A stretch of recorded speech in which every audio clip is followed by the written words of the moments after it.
Hey, fellow content creators. Catherine Gillette here, creator of the Hero Method, and I'm about to react to some existing content that's on the web. I am not promoting or criticizing any solution or company. I'm just using the content as real-life examples to illustrate the do's and don'ts about creating compelling content. So let's get started.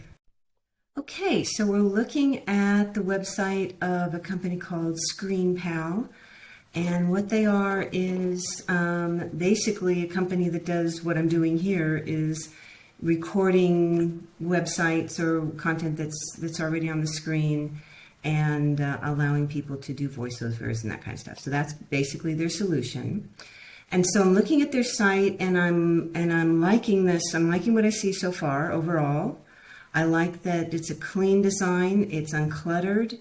It's a nice, clear, the headline is clear, a really short little, paragraph in the beginning. This, basically the home page, especially the landing page, the home page, the job is to just let the audience know, am I in the right place and can these people help me? So I like this because a lot of websites overdo it. There's too much information. It's too overwhelming, too confusing, instead of just keeping it clean and simple. So I like this. I also very much like the offer to record for free and edit for free. This is a great, way to, it's a risk-free. It makes it risk-free to give them a try. I think that's a great way to engage and get people starting to use your solution. I think that's a great way to do that. Also, even the small little note. It's for Windows, Mac, iOS, Android, Chromebook. That tells me that's what I've got. I've got one of those, and that's good. And if I don't, great. I'm not in the right place. I need to go somewhere else, which is fine. That's absolutely fine. So the don'ts, I'm not crazy about. So this is a headline. Headlines are really like the most important real estate, especially on the top of the fold of the website. This first thing that people land on. There's this capture, create, and share. And I think I'm feeling that capture is too much their internal jargon. I think of capture as a screen capture, like a static capture. And, for example, for me, I came here because I was looking to do recordings like this. So I want to record and edit and share or something like that, but it wasn't about that. But even that isn't, I think it's more, where do I want to be? What is your audience wanting and needing and yearning for? That's what you want in the headline. Again, you want to be talking to the audience. The messaging that you want to be talking to the audience here is understanding what they are wanting and needing and yearning for. What is the outcome? What's going to make them happy at the end of the day after using your solution? What's going to make them happy? And that's what you want to be talking to them about in your messaging here. The other don't is, although I love smiling faces, human faces are the first thing humans look at. So, but here's the problem. It's on the right of the screen. And I recommend that all images actually should be on the left, because the first thing just basically close your eyes right now and open your eyes. And where does your eye want to go? You intellectually want to go here because that's the headline, but there's something really pulling you over here to the face, right?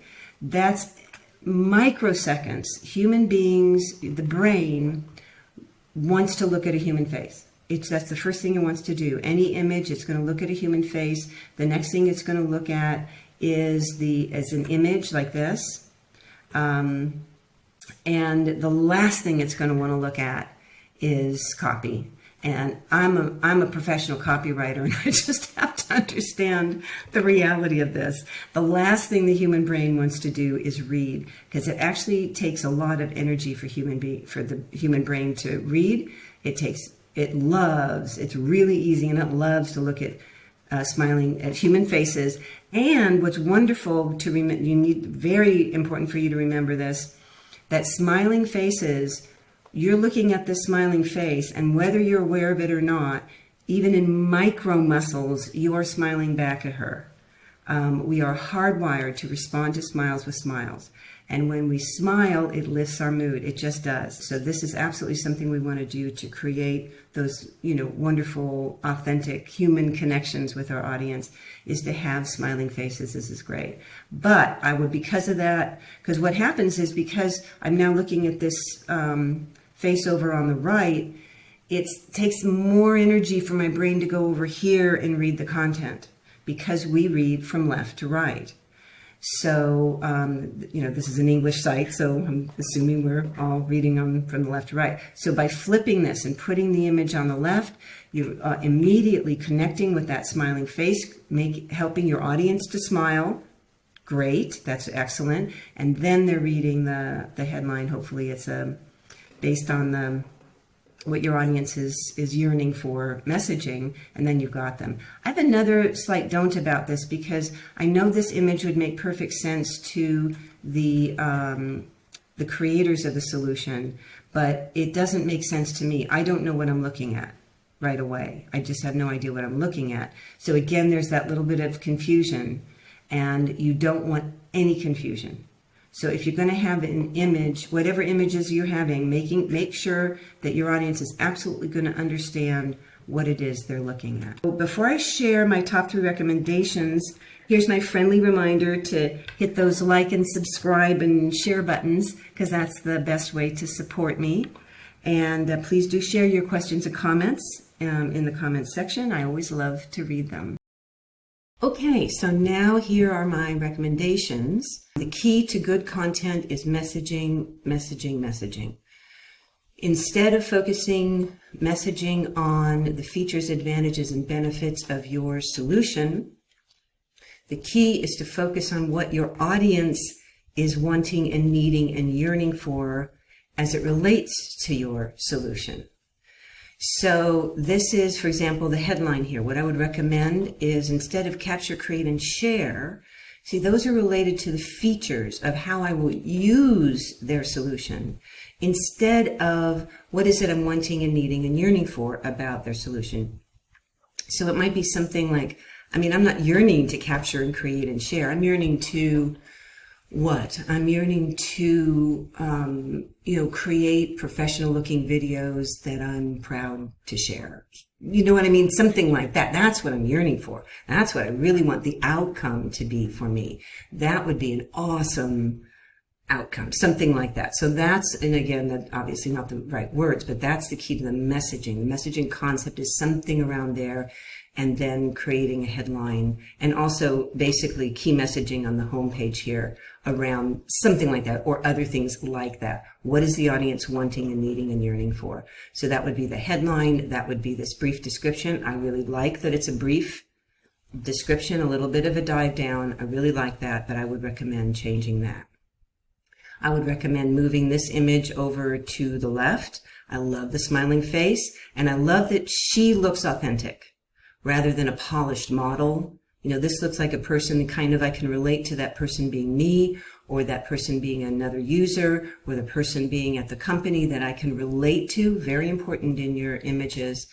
So yeah, move that over here. And then I would recommend that the images they use of the product, or if they use images of the product, they're very clear and create no confusion whatsoever, not even an iota. Does my audience immediately understand this image? Now, this one, for example, no, I don't understand what I'm looking at here.